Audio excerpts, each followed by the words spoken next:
എന്റെ കാലിലണിയിച്ചതെന്ന്? ഞാൻ പാലൂട്ടി വളർത്തിയ എന്റെ പൊന്നോമന മക്കൾ, അവരാണ് എന്നെ ഈ ഭ്രാന്താലയത്തിലാക്കിയത്. എനിക്ക് ഭ്രാന്താണെന്ന് വിധിച്ചത് ഇവിടുത്തെ ഡോക്ടറല്ല, എന്റെ മക്കളാണ്. എന്നെ ഭ്രാന്തി എന്ന് ആദ്യമായി വിളിച്ചതും അവരാണ്. എന്റെ മക്കൾ. നിങ്ങൾക്ക് തോന്നുന്നുണ്ടോ ഈ അമ്മയ്ക്ക് ഭ്രാന്താണെന്ന്? എന്റെ പ്രിയപ്പെട്ട മക്കൾ, എന്റെ ശരീരത്തിന്റെ പാതിയാണവർ. എന്റെ മനസ്സ് നിറയെ എന്റെ പൊന്നു മക്കളാണ്.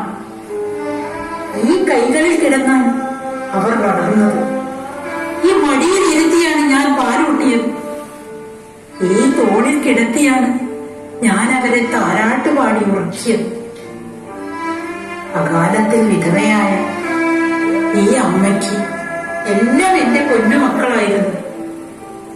മക്കളെ, നിങ്ങൾക്കപ്പുറം ഈ അമ്മയ്ക്ക് മറ്റൊരു ലോകമില്ലായിരുന്നു. ഈ അമ്മയ്ക്ക് എല്ലാ മക്കളായിരുന്നു.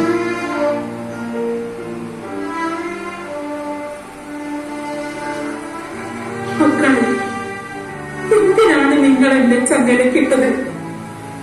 എന്തിനാണ് ഈ അമ്മയെ ഭ്രാന്താലയത്തിലാക്കിയത്?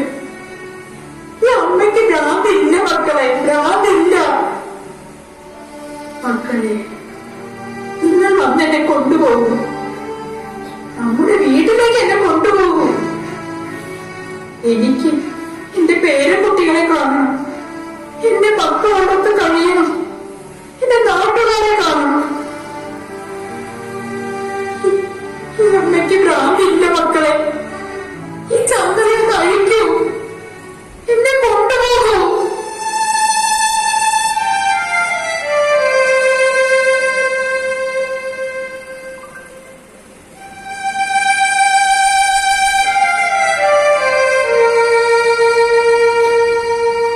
നിങ്ങൾ വരില്ലേ?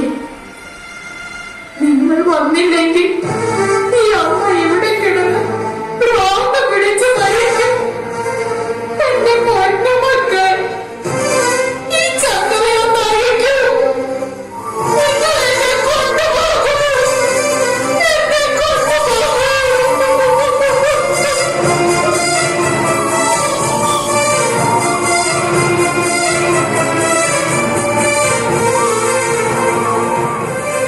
പ്രിയരെ,